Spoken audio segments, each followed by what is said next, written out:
Bonsoir et bienvenue sur le plateau du Grand Direct. Très heureux de vous retrouver pour votre heure d'information sur les antennes d'Azur TV. Au sommaire ce soir, la question des variants.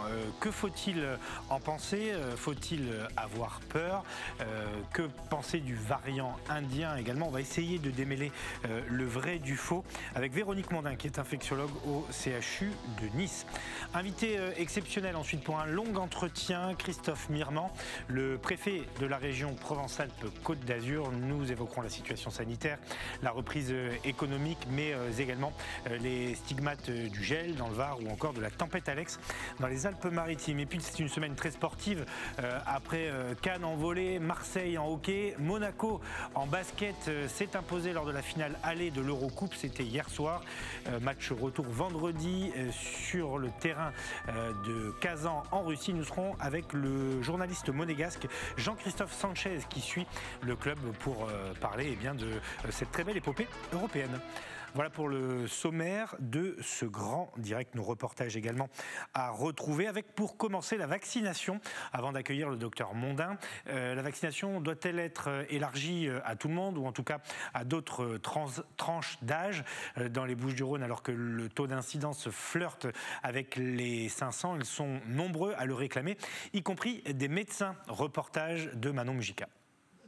Les centres de vaccination sont-ils boudés par les Provençaux? Sur Internet, des dizaines de créneaux disponibles et dans les rues, pléthore de volontaires plus jeunes qui attendent toujours d'être éligibles.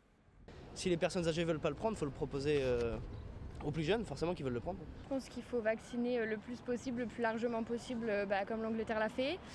Et puis voilà, s'il y a des doses qui sont gâchées, il faut les utiliser parce que déjà on sait que ça coûte très cher et j'ai complètement confiance en la médecine française et au gouvernement aussi, donc il n'y a pas de souci. Moi, je suis pour me faire vacciner. Je pense que les jeunes, ils attendent que ça, de pouvoir se faire vacciner pour après sortir librement et être un peu plus tranquille. Nous, on est étudiants pour les stages à l'étranger, par exemple. C'est assez compliqué déjà avec le visa. Donc si ça peut nous permettre de partir à l'étranger, oui, pourquoi pas. Je suis allé en fin de journée vers 17h. Devant un centre de vaccination, on était quelques-uns et du coup il y avait des doses qui restaient et puis on s'est fait vacciner. L'objectif c'est pas de prendre la place de quelqu'un qui aurait dû se faire vacciner, mais vraiment d'avoir une dose qui peut-être devait être jetée en fin de journée parce qu'elle dépassait le délai de conservation. La vaccination est réservée aux plus de 55 ans ou aux patients atteints de comorbidité. Certaines professions exposées comme les enseignants sont aussi concernées. À l'heure actuelle, plus de 451 000 doses ont été injectées dans les Bouches-du-Rhône selon l'ARS. Pourtant, les données épidémiques restent alarmantes. Le taux d'incidence est à 474 dans notre département et la pression hospitalière toujours élevée. Faut-il alors élargir la vaccination à l'ensemble de la population? Ce médecin de la PHM en est persuadé. Quand on sait qu'il y a des vaccins qui sont non utilisés et qui sont jetés de manière régulière faute de candidats, il faut vacciner toutes les tranches d'âge et à tout moment. Et je pense que ça aurait en plus l'avantage de déclencher une espèce de dynamique, de spirale vertueuse qui fait que les gens iraient se vacciner beaucoup plus naturellement.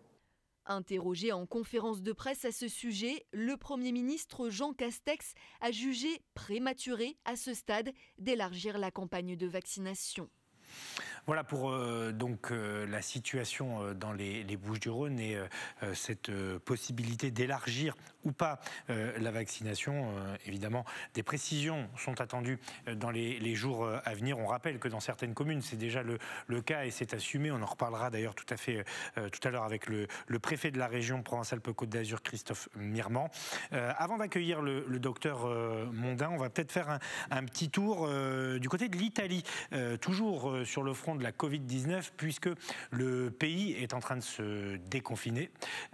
Et on me dit que le docteur Mondin est là. Eh bien non, alors on va accueillir le docteur Mondin, ça sera plus cohérent. Bonsoir docteur, merci d'être avec nous en direct ce soir. Vous êtes infectiologue au CHU de Nice. On va essayer de faire acte de pédagogie ce soir pour démêler le vrai du faux autour des variants. D'abord savoir quels sont les variants qui sont présents dans notre région. Le fameux variant indien, ce qu'on en sait, est-ce qu'il menace la France? Mais peut-être la première des questions, elle est toute bête, mais je pense qu'elle est importante. Qu'est-ce qu'on appelle variant et comment apparaissent-ils? Alors, un variant, en fait, c'est le fait que quand un virus, qui est un agent infectieux avec un ARN, là pour l'occasion du SARS-CoV, assez grand, Désolée. Aucun souci, c'est les aléas du direct. On a perdu évidemment le téléphone ou la tablette qui sert de média pour échanger. Je ne sais pas si on peut rétablir déjà la connexion ou pas. On va me dire ça dans l'oreillette dans les secondes qui viennent. C'est bon. Vous êtes avec nous, docteur. C'est bon. Donc on peut y aller. Vous nous disiez donc que les variants, c'est une mutation sur l'ARN. Une mutation sur l'ARN qui est assez fréquente avec ce type de virus et qui en fait est assez fréquente avec tous les virus ou la plupart des virus qu'on connaît jusqu'à présent. Notamment, c'est encore plus fréquent avec celui de la grippe ou avec celui du VIH. Mais quand le virus rencontre un agent, qu'il se multiplie, rencontre un autre, qu'il se multiplie, eh bien cette multiplication est l'occasion d'erreurs dans la reproduction de son matériel génétique. Et quelquefois, ces mutations sont absolument pas délétères pour le virus, quelquefois elles le sont, quelquefois elles lui provoquent un avantage. Et c'est là que les variants peuvent s'installer et se diffuser. C'est quand ça lui provoque notamment un avantage. Donc aujourd'hui, on parle de... Enfin, il y a plein de variants, mais ceux dont on s'occupe, c'est ce qu'on appelle les variants d'intérêt ou les variants of concern, pour le dire en anglais. Et ces variants-là, ils sont intéressants pourquoi ? Soit parce que le fait d'avoir cette mutation provoque une augmentation de la contagiosité, donc de la transmissibilité, soit parce que cette mutation leur confère une espèce de protection, de contournement du système immunitaire, donc on va être plus à même de faire une rechute, ou on va moins facilement éliminer le virus, ou on va être moins sensible au vaccin. Soit, eh bien, éventuellement, de temps en temps, le variant va permettre qu'on le détecte moins souvent. Par exemple, les PCR vont être moins sensibles et on va passer à côté. Donc, vous voyez, il y a tout un ensemble d'événements qui font que être un variant, ça peut conférer un avantage pour le virus.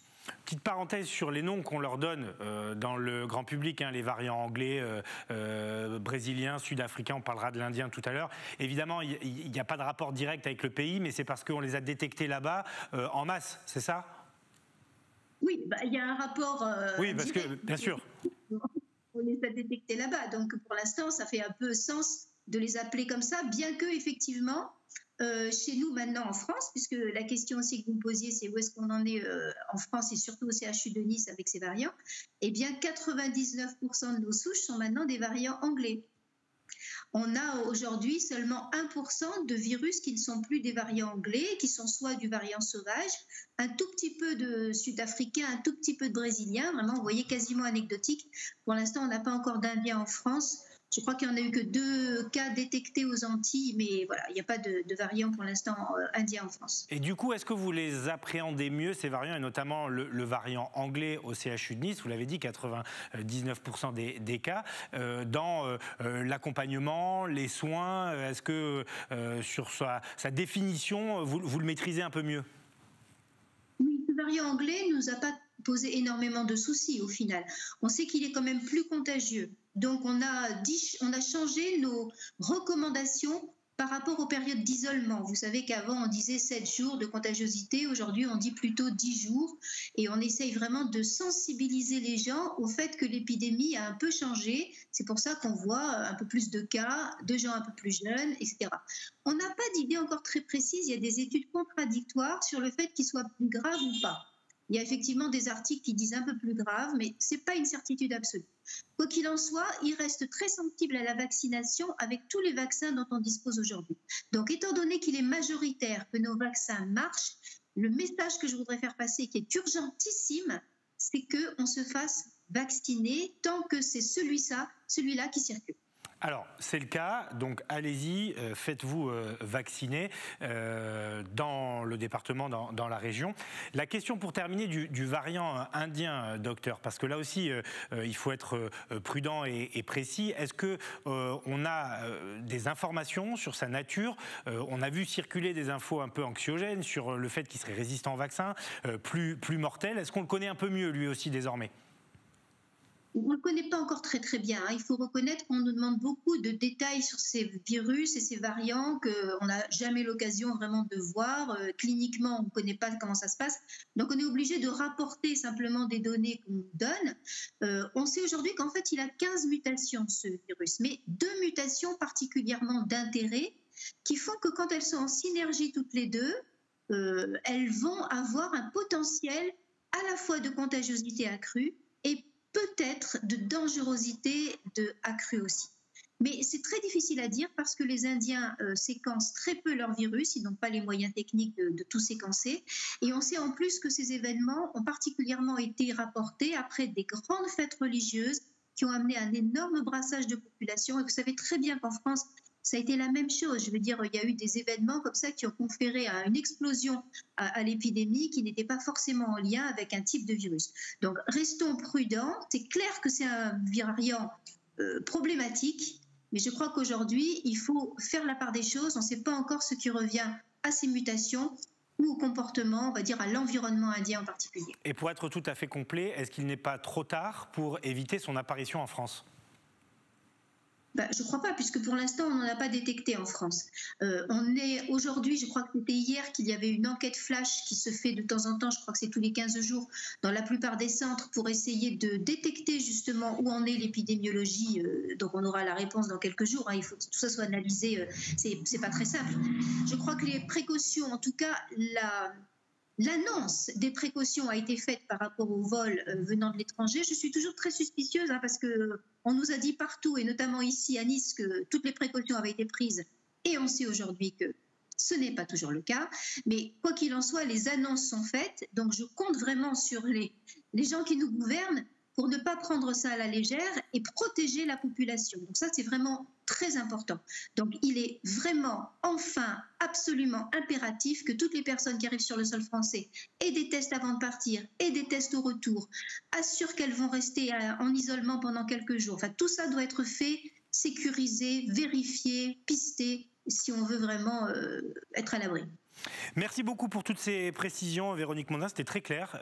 Donc je vous remercie de cet exercice de pédagogie sur nos antennes ce soir en direct, infectiologue au CHU de Nice, et à très bientôt, bien sûr. On va prendre maintenant la direction de l'Italie pour ce reportage signé Claudia Olivier. L'Italie qui se déconfine depuis lundi, et la région de Vintimille, qui est la première commune juste après la frontière du côté des Alpes-Maritimes, est repassée en zone jaune.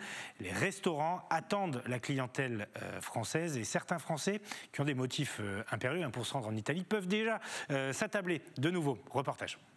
Dino, restaurateur, attend ce midi une trentaine de clients. Depuis lundi, il peut enfin rouvrir sa terrasse.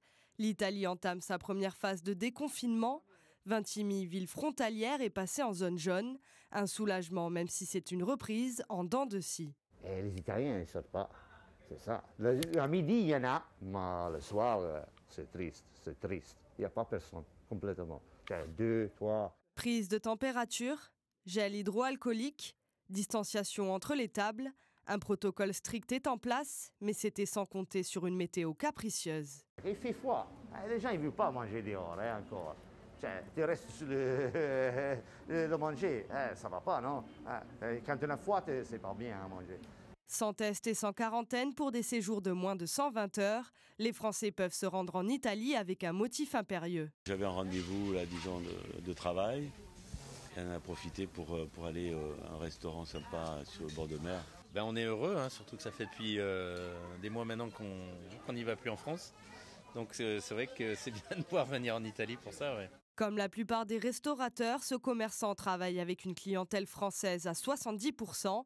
Il attend la fin du confinement en France pour relancer totalement son activité. Que ça ouvre la Côte d'Azur, enfin, que même la France recommence à vivre, puisque notre économie s'approche à l'économie française. Si tout ça marche là-bas, aussi nous c'est bien.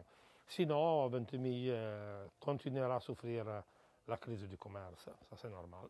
À Vintimille, les cinémas, théâtres, musées ainsi que les salles de spectacle peuvent de nouveau accueillir du public avec une jauge de 50%. Quant au couvre-feu, il est maintenu sur tout le territoire de 22h à 5h du matin.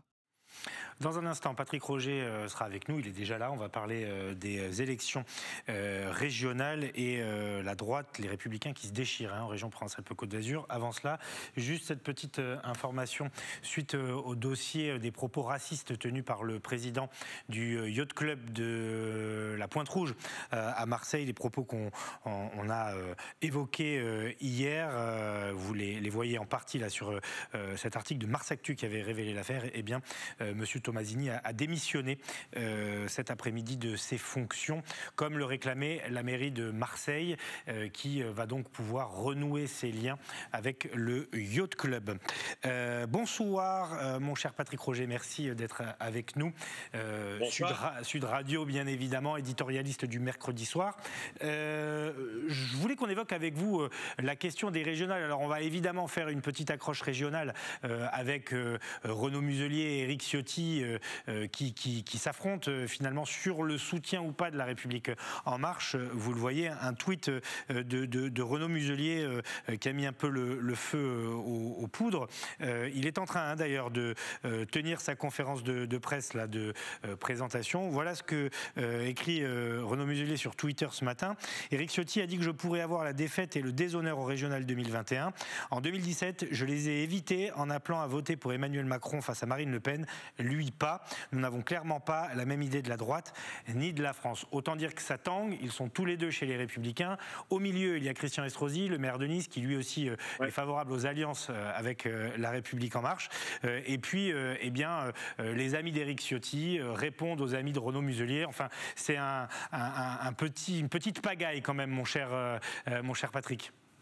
Oui, Nicolas, même, je pense que c'est plus que ça. C'est le big bazar qui commence à s'installer dans ces régionales. Et je pense qu'on est d'ailleurs loin d'être au bout des surprises. Qui devait être finalement une élection intermédiaire, sans forcément grand intérêt pour les Français, eh bien, c'est en train de devenir un règlement de compte à hockey-choral, comme vous venez de le dire, dans la région Provence-Alpes-Côte d'Azur. C'est particulièrement vrai. Pourquoi ? Parce qu'il y a la menace du RN qui fait trembler plus que jamais. Plus encore d'ailleurs qu'il y a quelques années avec Marion Maréchal, où il y avait déjà eu, vous vous souvenez, une alliance pour un front républicain. Là, cette fois, on parle quand même donc déjà d'une alliance possible de Renaud Muselier, vous l'avez dit, au second tour, avec la République En Marche, représentée par la ministre Sophie Cluzel. Et c'est une vraie cassure au sein des Républicains. Et on n'est pas du tout sur la même ligne, comme vous l'avez dit, entre Renaud Muselier et Éric Ciotti. Alors, ambiance avec les tweets dont vous avez parlé et puis la conférence de presse qui est en cours actuellement. Et nous ne sommes qu'au mois d'avril. Il reste, Nicolas, 2 mois. 2 mois sous tension dans un pays avec un climat pesant, outre le Covid, la crise économique et sociale qui menace.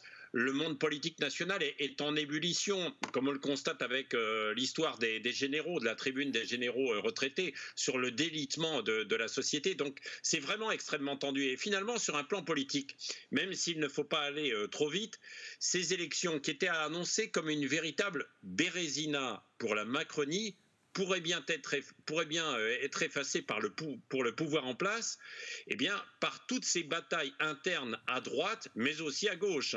Et je vais vous dire ça pourrait même renforcer ce que certains recherchent, c'est-à-dire le nouvel affrontement Macron-Marine Le Pen à la présidentielle. Pourquoi ? Eh bien, parce que la droite risque de sortir divisée.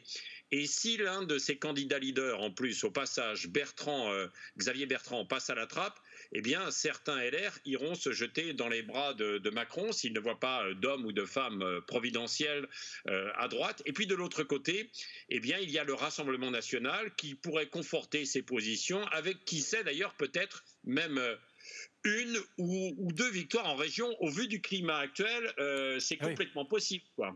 Y compris dans la nôtre, parce que le profil de droite qui peut faire la jonction entre l'électorat très à droite de LR et le Rassemblement national de Thierry Mariani, évidemment peut créer la surprise. Sachez, mon cher Patrick, que les rumeurs se font de plus en plus insistantes, qu'on évoque même une alliance dès le premier tour entre Renaud Muselier et la République En Marche.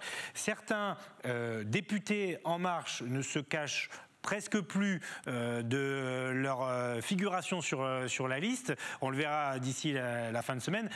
Donc effectivement, c'est très compliqué. David Lisnard, qui lui, maire de Cannes, est en train de monter aussi dans le débat, a d'ores et déjà déclaré que s'il y avait une alliance au premier tour, il ne ferait pas campagne. Oui, non mais c'est ce que je vous dis, c'est en train d'éclater, c'est-à-dire qu'il y a déjà eu un éclatement au sein de la famille des Républicains depuis l'élection présidentielle, hein, et ensuite, progressivement, au fil des années, là, elle s'est émiettée, et on pouvait penser au sein des Républicains que en vue de la présidentielle, il allait de nouveau avoir une forme d'union, de rassemblement, et ces élections régionales, elles pourraient servir de nouveau d'un détonateur entre certains qui disent il faut passer alliance avec La République En Marche immédiatement pour gagner et sauver en fait des régions, et c'est le cas en Provence-Alpes-Côte d'Azur, et puis d'autres qui disent non, il n'est pas question en fait d'alliance. S'il y a une alliance d'ores et déjà maintenant, qu'est-ce que l'on va faire pour la présidentielle? Alors, vous voyez ces images en direct, Patrick. C'est la conférence de presse de Renaud Muselier. Et vous le voyez, il est plutôt bien entouré. Christian Estrosi qui vient d'arriver, maire de Nice. Hubert Falco, le maire de Toulon. Martine Vassal, présidente de la métropole ex-Marseille-Provence et du département des Bouches-du-Rhône. Et puis, on l'a dit, donc, cette guerre qui est désormais ouverte avec Éric Ciotti, par exemple. Mais il est défendu par Lionel Lucas, par David Lisnard, par Charles Ginesi, le président Les Républicains du département des Alpes-Maritimes. Donc, effectivement, ça risque de saigner. Oui, totalement. Et c'est extrêmement... Et on va suivre. Je pense que la région Provence-Alpes-Côte d'Azur, il va y avoir un focus au niveau national pour savoir véritablement ce qui va se passer. S'il y a une alliance dès ce premier tour, qui ensuite pourrait semer aussi la zizanie, entre guillemets, au niveau national, où là, ou localement, dans certaines régions, il n'y a pas d'alliance en fait au premier tour. Mais imaginez les électeurs républicains, ils vont se dire, mais alors, attendez, qu'est-ce qui se passe? Dans certaines régions, on passe des alliances au premier tour, c'est-à-dire qu'on est avec la majorité, et dans d'autres, on est contre la majorité, on mène une guerre pour ces régionales. Donc vous voyez qu'à un moment donné, c'est complètement bancal, et ça peut faire imploser. Donc c'est pour ça que c'est assez difficile, et Renaud Muselier joue une partie extrêmement serrée en ce moment. Merci beaucoup, en tout cas, mon cher Patrick. Comme tous les mercredis, on vous retrouve demain matin avec Cécile de Midibus sur les antennes. Pardon ? On en parlera évidemment. Eh bien, je vous fais confiance, c'est sûr. Et puis, nous aussi, évidemment, demain. Merci beaucoup, Patrick, et à la semaine prochaine. On en vient à cet entretien réalisé durant l'après-midi avec le préfet de région, Christophe Mirmand, qui va d'ailleurs devoir organiser ces élections régionales. Nous avons évoqué un certain nombre de sujets avec lui, de la tempête Alex à la crise sanitaire. Évidemment, je vous propose donc d'écouter cet entretien assez long, entretien au long cours dans ce grand direct.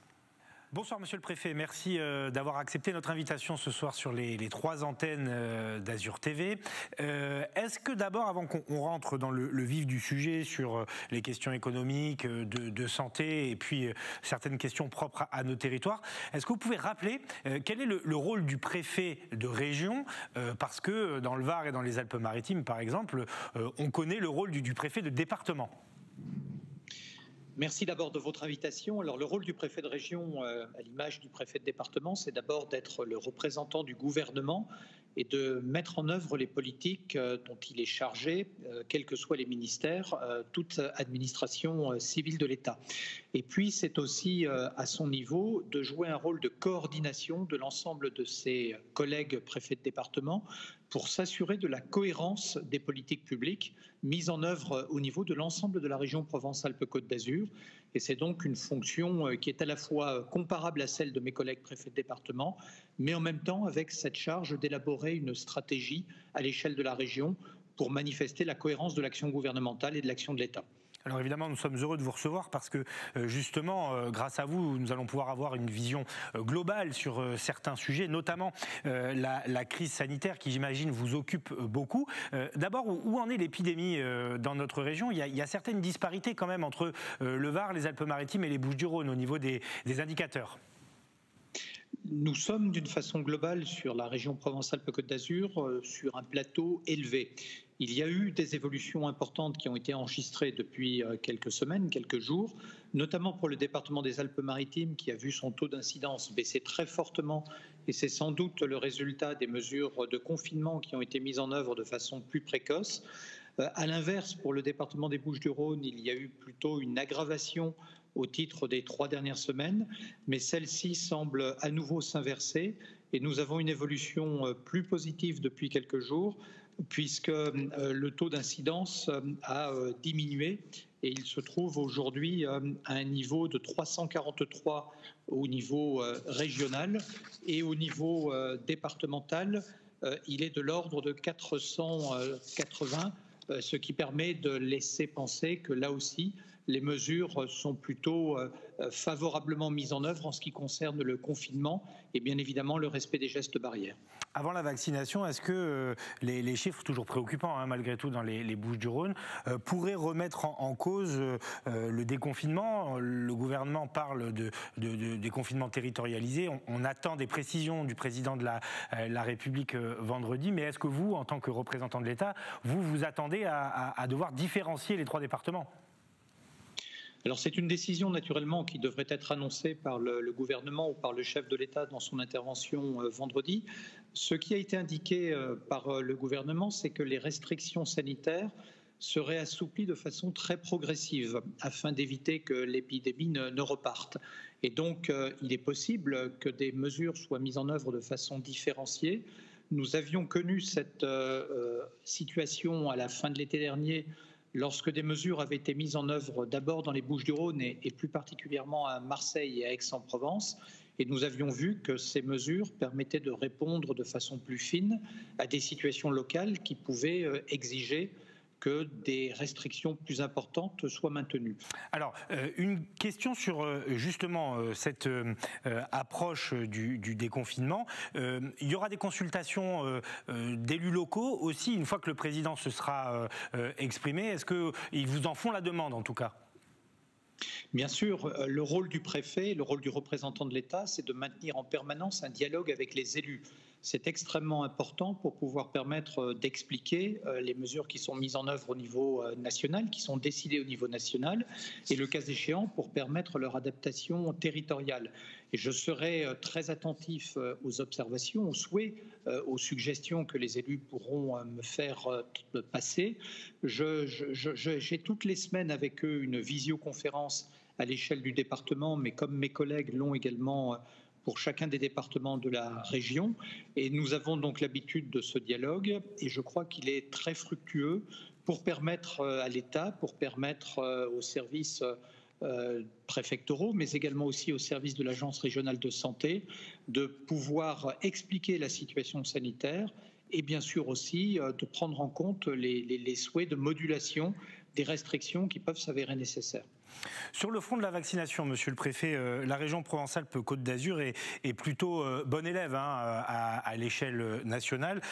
On est à 1 192 995 premières doses injectées, donc c'est 1/5 de la population régionale qui a reçu sa première dose, et on est à 618 367 doses injectées. Quel est le programme pour les jours qui viennent? Est-ce qu'il y a une accélération, une nouvelle accélération qui est prévue?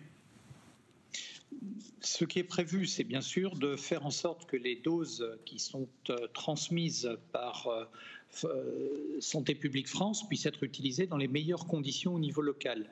Et cela veut donc dire de s'assurer que les rendez-vous sont pris pour pouvoir permettre un suivi de la vaccination, ne pas laisser de doses inutilisées, ne pas bien sûr laisser de doses dans les frigidaires, notamment de l'assistance publique des hôpitaux de Marseille, et faire en sorte que nous puissions donc de la façon la plus rapide vacciner les populations en fonction des tranches d'âge qui sont considérées comme prioritaires. Aujourd'hui, comme vous l'avez indiqué, nous avons un rythme de vaccination qui est conforme aux objectifs. Nous recevons régulièrement des doses des laboratoires et nous continuerons bien sûr à adapter le nombre de centres de vaccination et la capacité de ces centres de vaccination à l'importance et au volume des doses qui seront adressées au niveau local. Est-ce compliqué pour vous de gérer les remontées là aussi du terrain, les quelques élus qui souhaitent et qui parfois le font, ouvrent la vaccination à ces tranches d'âge qui ne sont pas officiellement prioritaires. Est-ce que c'est un problème pour vous ? Il y a des possibilités d'assouplissement, vous le savez, qui sont admises pour permettre de faire en sorte de consommer toutes les doses qui sont notamment à la fin de journée disponibles lorsque des rendez-vous n'ont pas été honorés par les personnes qui s'étaient inscrites sur les plateformes en ligne. Il y a donc la possibilité de cette façon-là, sans doute, de prendre en compte un certain nombre de personnes qui ne rentrent pas forcément dans les tranches d'âge requises. Mais je crois globalement que les orientations qui sont fixées au niveau national sont respectées. Ce sont des orientations qui sont importantes parce qu'on doit commencer la vaccination par les personnes qui sont les plus vulnérables ou bien par les personnes qui sont, de par leur profession, exposées à un risque plus important. Et il y aura progressivement, en tout cas c'est ce qu'a annoncé le gouvernement, la possibilité de vacciner la majeure partie de la population d'ici l'été prochain, toujours bien sûr en fonction des doses qui seront livrées par le système européen qui a été mis en place pour commander ces doses auprès des grands laboratoires mondiaux qui actuellement ont augmenté très fortement leur production. Je vous rappelle que notre invité ce soir, c'est Christophe Mirmand, le préfet de la région Provence-Alpes-Côte d'Azur. Du côté de la reprise économique, on en parle beaucoup parce qu'a priori, l'étau va se desserrer, notamment sur les commerces dans quelques jours. Est-ce que vous avez un bilan à nous faire après un an de crise du tissu économique de la région ? D'abord, ce qu'il faut remarquer, c'est que notre région n'a pas plus souffert que les autres de cette crise économique, en particulier grâce aux aides qui ont été mobilisées par l'État. Il faut néanmoins relever que des secteurs sont plus particulièrement frappés du fait du type d'économie que nous avons dans les 6 départements de la région. Je pense en particulier à l'importance naturellement du tourisme, au secteur de l'hôtellerie et de la restauration qui sont particulièrement impactés. Mais je pourrais également évoquer aussi pour les départements alpins tout ce qui tourne autour de l'activité des sports de montagne. Ce sont des domaines pour lesquels, bien sûr, les services de l'État ont été particulièrement mobilisés. Et il y a quelques jours encore, avec mes collègues du Massif alpin, nous étions réunis pour apprécier les mesures à mettre en œuvre en faveur des stations de ski. Et je veux souligner que des aides extrêmement importantes sont en cours de versement, plusieurs dizaines, voire plusieurs centaines de millions d'euros, pour permettre de tenir compte de cette année 2020-2021 qui a été totalement blanche, si je peux utiliser ce terme, pour les sports d'hiver. Il y a bien sûr plus largement toutes les aides qui ont été versées au titre du Fonds de solidarité ou encore les prêts garantis par l'État. Ce sont des aides extrêmement importantes puisqu'elles représentent plusieurs centaines de millions d'euros. Et puis bien sûr le chômage partiel qui continue d'être versé pour permettre d'éviter les licenciements. Ce sont des aides qui continueront, c'est ce qui a été annoncé par le ministre de l'Économie et des Finances, tant que des restrictions seront mises en œuvre. Il y aura donc un travail qui devra être réalisé avec les branches professionnelles, avec les représentants du monde économique. Et puis il y a bien sûr tout ce qui intéresse le plan de relance. Le plan de relance, c'est un outil massif qui vise à mobiliser au total 100 milliards d'euros, mais avec des guichets, avec des d'alimentation qui sont variables entre les dispositifs nationaux et les dispositions ou les dispositifs locaux.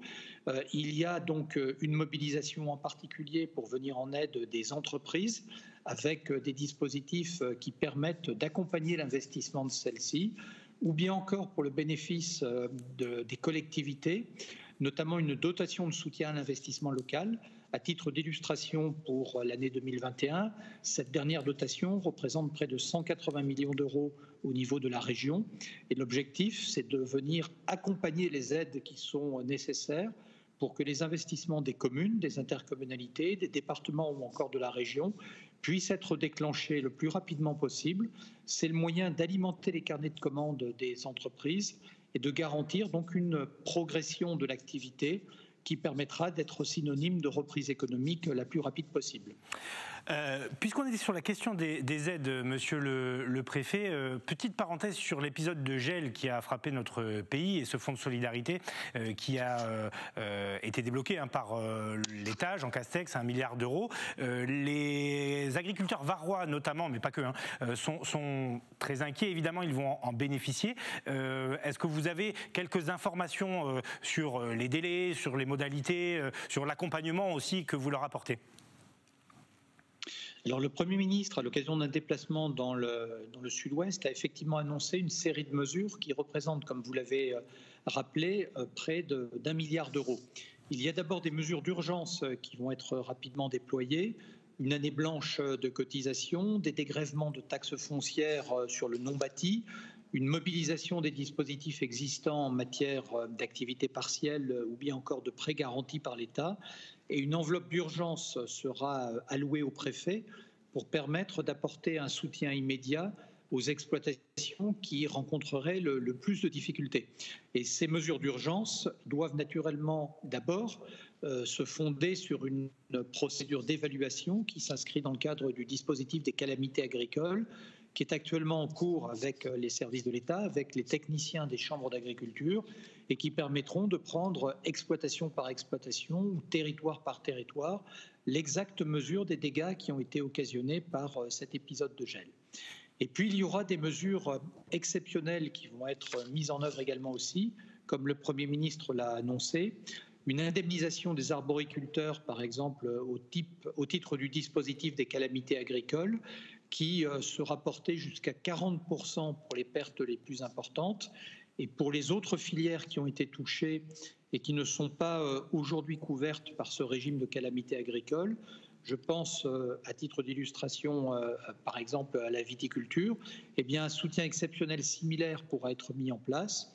Et dans l'attente de ces aides qui vont encore une fois justifier un inventaire très précis dans les semaines à venir, eh bien une avance forfaitaire qui pourra être versée sur la base du chiffre d'affaires mensuel pourra être accordée aux exploitations. Et ce fonds, ce qui est important de le souligner également, sera aussi ouvert aux entreprises aval de ces filières qui seront impactées par l'absence de récolte ou bien éventuellement une moindre récolte qui ne permettront pas un conditionnement ou une transformation de ces productions. Et donc tout cela naturellement est pris en compte par les services de l'État, en particulier par la DRAF et par les directions départementales des territoires. Et c'est un travail aussi qui est conduit conjointement avec les collectivités territoriales qui souhaiteront vraisemblablement, puisque des annonces ont été faites en ce sens, s'associer aussi à ce dispositif pour venir en aide aux exploitants agricoles.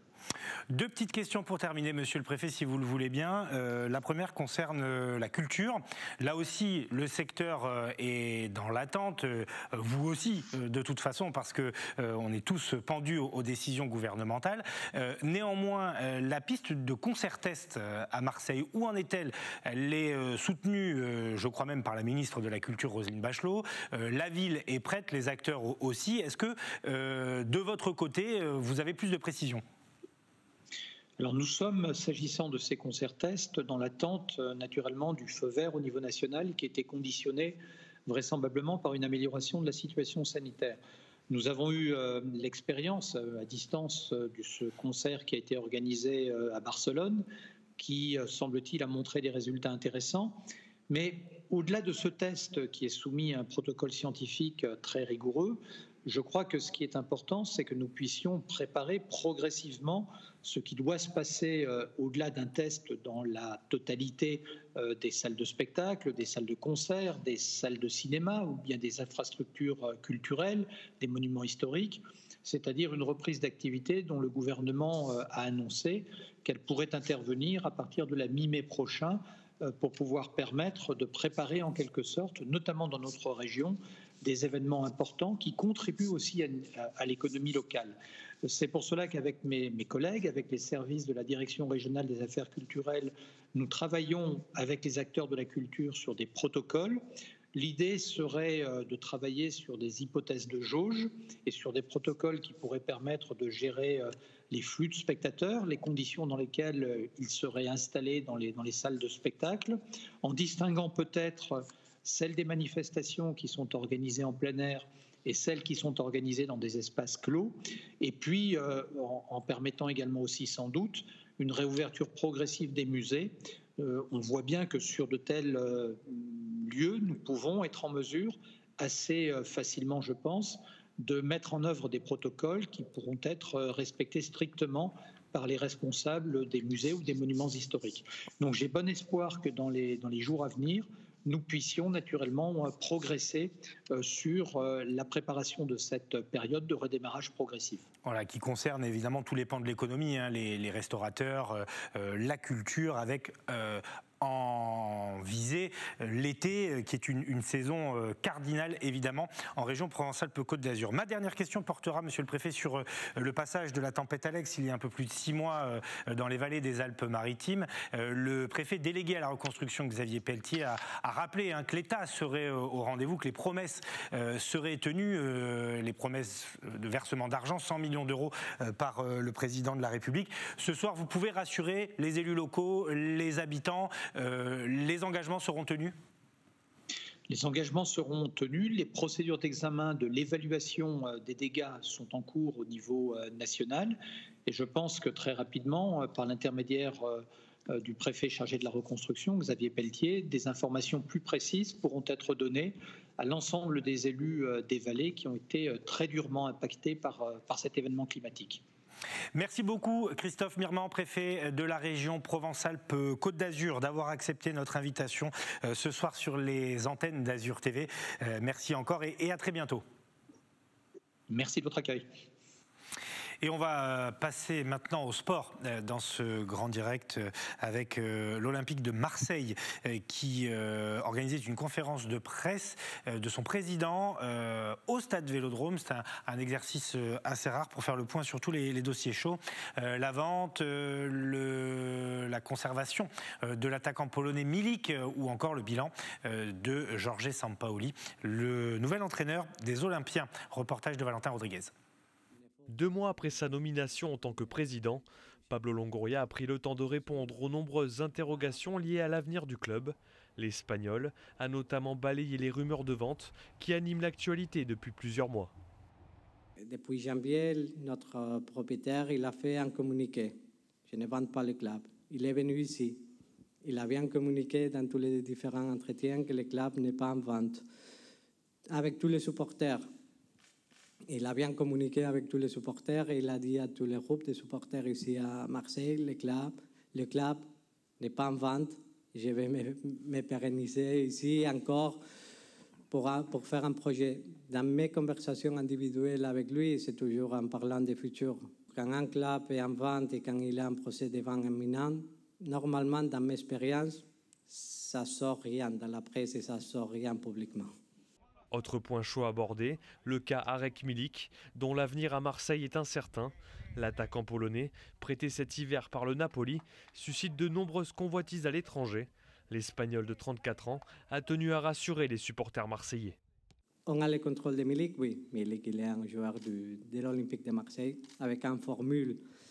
Si je me mets à expliquer toute la formule, on peut mettre toute la journée, mais c'est un prêt avec une obligation d'achat, avec vinculé à beaucoup de paiements.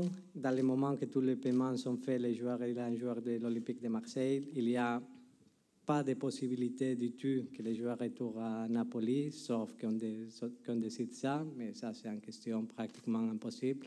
Et on a le contrôle de la situation sur le marché d'Arek. Pablo Longoria a également tiré un premier bilan de Jorge Sampaoli, arrivé il y a 2 mois. L'entraîneur argentin a relancé l'équipe en remportant 5 matchs sur 7 rencontres disputées. Il a changé la dynamique, il a donné de l'espoir, tu as bien dit. Et surtout, il nous a donné beaucoup de confiance à tout le monde qu'on travaille à côté de lui dans le quotidien.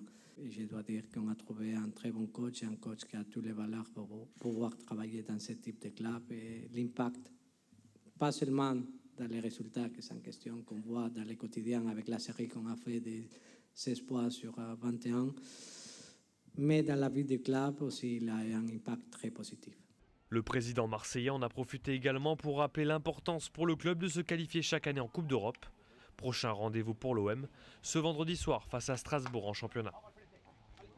Voilà donc pour cette conférence de presse du président de l'OM, suivie donc par Valentin Rodriguez. Autre actualité sportive, et quelle actualité sportive, c'est l'AS Monaco Basket qui pourrait bien engranger un titre européen dès ce vendredi soir.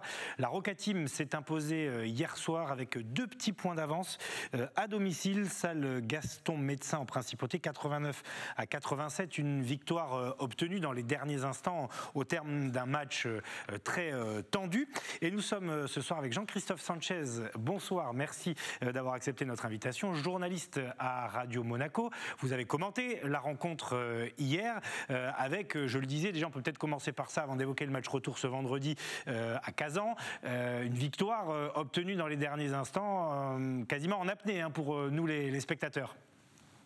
Bonsoir Nicolas, oui c'était un match totalement irrespirable, effectivement, un suspense haletant. On a vécu une belle soirée de basket, salle Gaston Médecin, malheureusement toujours à huis clos, contrairement au match retour à Kazan qui se jouera vendredi soir en public.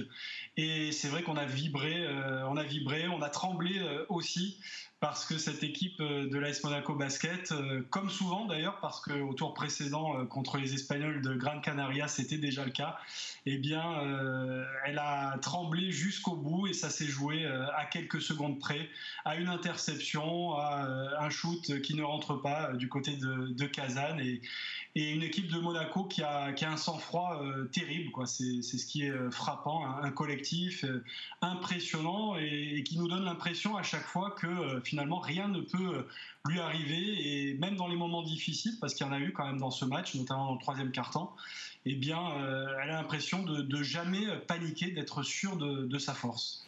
Qui sont les hommes forts de cette équipe? Présentez-nous un petit peu ces caractéristiques à cette équipe monégasque. Il y en a plusieurs des hommes forts. Et moi, ce que je disais justement à l'occasion de cette finale allée de l'Eurocup, et on l'a vu vraiment tout au long de cette saison, il y a des hommes forts, effectivement. On pense notamment au pivot martiniquais, l'international français Mathias Le Sort, qui a fait un match énorme hier soir, mais comme lors des tours précédents d'ailleurs dans cette Eurocup. Alors c'est vrai que cette équipe de Monaco, elle survole le championnat de France, la Jeep Elite. En Eurocup, ce sont à chaque fois des combats acharnés. Mathias Le Sort est impressionnant physiquement. Il a été élu homme du match, MVP comme on dit hier soir. Mais autour de lui, voilà, il y a des joueurs très complémentaires. Abdoulaye Ndoye qui a été très précieux, notamment qui a réalisé cette interception décisive en toute fin de match. Marcos Knight, l'américain aussi, qui a été énorme. Rob Gray, meilleur marqueur de ce match, 23 points à lui tout seul. Il a beaucoup tenté, il y a eu du déchet dans son jeu. Mais c'est lui déjà qui avait offert la qualification à Monaco contre Gran Canaria en déclenchant un shoot d'un autre monde à la toute dernière seconde. Et Monaco avait arraché la victoire d'1 point. Enfin voilà, c'est une équipe très complémentaire, très complète. Il y a beaucoup de solidarité. J'ai pas envie forcément de citer un joueur parce que c'est vraiment un collectif exceptionnel. Il y a un état d'esprit remarquable depuis le début de la saison. C'est une équipe de guerriers qui ne lâche rien. Il va falloir aller maintenant gagner le match retour en Russie. C'est une autre paire de manches, vous l'avez dit, il y aura du public. Quelles seront les clés du match? Le mental? Le mental, ça c'est sûr. Sur le public, c'est vrai que les joueurs nous l'ont dit eux-mêmes, les basketteurs monégasques. On leur a posé la question, on leur a demandé est-ce que ça va pas être plus compliqué d'aller jouer justement en Russie face à 5000 spectateurs déchaînés, bouillants. On peut se dire que ça peut être plus compliqué effectivement après une année sans public sur tous les parquets. Mais en fait, il y en a beaucoup qui nous ont dit non, au contraire, nous, peu importe que ce soit un public qui nous sera forcément hostile, au contraire, ça va encore plus électriser la rencontre. Ouais, c'est stimulant pour les sportifs de haut niveau. Ça va nous booster, voilà, ça va nous motiver encore plus. Donc je ne suis pas sûr que de ce point de vue-là, ça joue particulièrement. Et le match d'appui, Jean-Christophe, si les deux équipes sont à égalité, il y a un match d'appui? Il y a un match d'appui effectivement dimanche, l'horaire n'a pas encore été défini je crois. Match d'appui si évidemment les deux équipes sont à égalité un partout. Non, moi c'est pas forcément... Et ça sera où le match d'appui? Là-bas aussi en Russie? Alors voilà, ce sera aussi en Russie. Ce qui m'inquiète un petit peu plus, c'est peut-être l'accumulation des matchs, la fatigue, la fatigue aussi du très très long voyage, là, parce que les Monégasques sont partis ce matin, ils avaient rendez-vous à 4h30 du matin et arriver à 21h à Kazan, donc c'est vraiment un périple. Il y aura la question de la récupération, les efforts qui ont été très nombreux à chacune des rencontres, comme je le disais tout à l'heure, ça a été des combats à chaque fois. Donc c'est plutôt l'aspect récupération, parce que l'équipe de Kazan en plus a une armada et un groupe certainement plus étoffé en quantité, donc c'est peut-être là que ça pourra se jouer.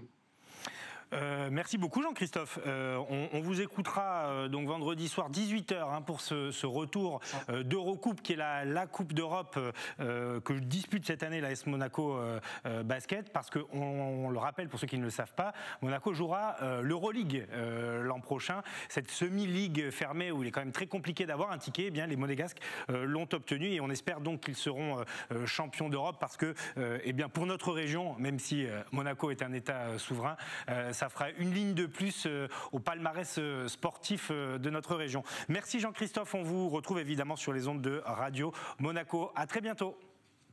Au revoir. Pour terminer ce grand direct, on va s'intéresser au climat, à la forêt, à la préservation de la faune et surtout de la flore dans le département des Alpes-Maritimes, puisque beaucoup de parcelles de forêt sont touchées par le dépérissement et notamment la prolifération de scolytes. C'est Stéphanie Mossman qui vous dit tout. Saison après saison, le scolyte grappille du terrain et cause d'importants dégâts dans les forêts françaises. Les Alpes-Maritimes ne sont évidemment pas épargnées. Au nord du département, dans la forêt domaniale de Blaine, le constat est sans appel. L'accélération du réchauffement climatique, marquée par des épisodes de sécheresse inédites depuis 2018, ont entraîné une prolifération de ces insectes ravageurs. C'est des petits insectes qui viennent pondre en fait sous l'écorce des arbres et qui va proliférer et à terme donner la mort à l'arbre. Vu l'ampleur de ce qui se passe, l'idée d'aujourd'hui c'est de mobiliser le service forêt, le service bois, les compétences DSF, équilibre faune-flore, pour pouvoir monter et ensuite mettre en œuvre de manière dynamique un projet d'adaptation de cette forêt-là au changement climatique. Un enjeu de taille, car le maintien de la valeur patrimoniale, économique et environnementale des forêts est un sujet majeur. Pour les agents de l'ONF, il faut anticiper dès aujourd'hui pour préparer les forêts de demain. L'idée, c'est de voir comment on crée une mosaïque qui est avec plus de diversité, donc plus de résistance aux accidents climatiques, aux accidents météo. Et donc, quels arbres on va pouvoir installer, aider à s'installer pour accompagner l'adaptation de notre forêt au changement climatique, parce que si on laisse faire, elle va petit à petit se renouveler. Les graines qui sont dans le sol sont des graines de sapin qui n'est pas adaptées, donc ils vont quand même pousser un petit peu, on en voit quelques-uns, et puis petit à petit elle va s'épuiser et on finira par plus avoir vraiment d'arbres. Intervenir pour maîtriser l'état de santé de nos forêts. Pour lutter contre cette épidémie, les équipes de l'ONF agissent au quotidien et mettent en place diverses mesures sur le terrain. Car la forêt, qui compose aujourd'hui 30% du territoire français, joue des rôles essentiels au niveau économique, environnemental ou encore social. D'abord pour le stockage du carbone, c'est le premier puits de carbone terrestre en France, la forêt. Et ensuite donc pour le refuge pour la biodiversité, c'est la deuxième source de biodiversité après les océans. Pour la production de bois, qui est un matériau durable qui est local, qui est recyclable et qui permet de stocker le carbone aussi pour longtemps. Pour les paysages, pour se promener. Tester l'acclimatation d'espèces non autochtones, protéger des essences menacées, préserver la biodiversité et permettre à la forêt de continuer à jouer les nombreux rôles au service de la société. Le destin des forêts, des hommes, est intrinsèquement lié. Allez, il nous reste un peu de temps, donc place à deux reportages, enfin un reportage, et puis on retrouvera Marion Colangelo dans le Var pour nous parler de Georges Clooney. D'abord ce sujet donc consacré à ce torréfacteur qui exerce dans le Vieux-Nice. Il a profité, si l'on peut dire, de la crise de la Covid-19, car les Niçois ont envie d'avoir de bons produits raffinés à la maison, et c'est son cas. Reportage de Marie Justo. Transformer les matières grasses, l'eau et le sucre des grains de café pour amener la caramélisation. Un procédé qui révèle au mieux les arômes du café et respecte tout le travail fait dans les pays de production. Ici, en l'occurrence, le café vert du Guatemala. Lorsqu'il est ramassé dans les pays de production, il est sous forme de cerise. Et à l'intérieur de cette cerise, on va retrouver 2 noyaux. Et ces noyaux sont les grains de café. Donc si on exportait la cerise telle qu'elle, elle pourrirait pendant le transport. Donc du coup, cette cerise, on va séparer les noyaux, on va les faire fermenter. Et ensuite, on va les stocker jusqu'à ce que le taux d'humidité soit acceptable pour le transporter d'un pays de production vers nos pays occidentaux. Une fois monté en température, plus précisément à 210 degrés, le café est donc refroidi. Le brassage permet de stopper la cuisson et éviter un goût de fumée. Le fait de le refroidir rapidement, on va valoriser le côté aromatique du café et non pas le côté fumé ou trop cuit. Une fois refroidi, le café est trié pour que les éventuelles impuretés soient filtrées. Jean-François est torréfacteur. Dans sa boutique en plein cœur de Nice, il trouve un équilibre pour ne pas dénaturer le produit brut grâce à des formations avec les meilleurs. Ils m'ont expliqué comment bien considérer le café, le goûter aussi, parce que quand on torréfie, il faut goûter et savoir si on fait des erreurs. Si on n'en fait pas, tant mieux, mais toujours être très humble devant ce produit qui est en permanence en évolution. Le café qu'on torréfie aujourd'hui, ça ne sera jamais le même que je vais torréfier demain ou celui que j'ai torréfié avant-hier, parce que dans un sac de café, on va retrouver de multiples grains qui proviennent de multiples arbres, même sur une même plantation. La Covid, les bars fermés et les confinements ont fait que les Niçois s'intéressent de près aux bonnes choses à consommer chez soi, ce qui passe par du meilleur café. La clientèle qui consommait habituellement dans les cafés, hôtels, restaurants, s'est équipée de façon un peu plus noble chez eux, avec des machines de meilleure qualité qui vont broyer le grain. Et le moment café à la maison est devenu vraiment un moment privilégié parce que il y a beaucoup de télétravail. Et puis tout le monde est resté à la maison pendant presque un an. La durée de vie des grains de café torréfiés est d'1 mois et demi au plus. Il faut pour Jean-François respecter l'histoire du café. Allez, pour terminer, cette fois, on va prendre la direction du Var avec cette information que vous avez peut-être vue. George Clooney qui va acheter une grande propriété du côté de Brignoles, propriété devant laquelle s'est rendue Marion Colangelo. C'est presque confirmé, George Clooney devrait prochainement acquérir une propriété sur la commune de Brignoles. Si jusqu'à présent il ne s'agissait que de rumeurs, d'après nos confrères de Var Matin, la star hollywoodienne serait sur le point d'acheter le domaine du Canadel où je me situe actuellement. Vous pouvez admirer derrière moi la nature luxuriante de ce domaine de 170 hectares qui était à la vente depuis plusieurs années. Contrairement à son ami Brad Pitt, installé depuis 2011 à Corinthe, il est peu probable que George Clooney se lance dans la production viticole, puisqu'ici les vignes ne représentent que 8 hectares du terrain. Une célébrité de plus qui s'installe dans notre département, qui séduit les amateurs de calme et de nature. Voilà, George Clooney, vous l'avez entendu, qui imite donc d'une certaine façon son ami Brad Pitt. Enfin, on suppose qu'ils sont amis et qui s'installent donc dans le Var. Information confirmée par nos confrères de Var Matin. Avant de nous quitter, petit point agenda, parce que vous aurez sur l'antenne d'Azur TV à partir de 19h40 le début de la grande soirée basket, puisque les Sharks jouent à domicile. Ils affrontent Blois. C'est donc à partir de 19h40 le Before avec Sébastien Serrano et Jérôme Alonso. Binôme que vous retrouverez à la mi-temps et dans l'après-match. Et les commentaires assurés donc par Valentin Tchéky et François Paturle. Comme tous les soirs, c'est pour donc l'antenne azuréenne dans les Alpes-Maritimes, les Sharks d'Antibes qui affrontent Blois. C'est la fin de cette émission. Merci de votre fidélité comme tous les soirs. Merci à Théo Sarfati, Ilan Dehé, Sébastien Diotard, Fabrice Justo, Philippe Caudet et Stéphanie Mossman. On se retrouve demain sur les antennes d'Azur TV. Passez une excellente soirée.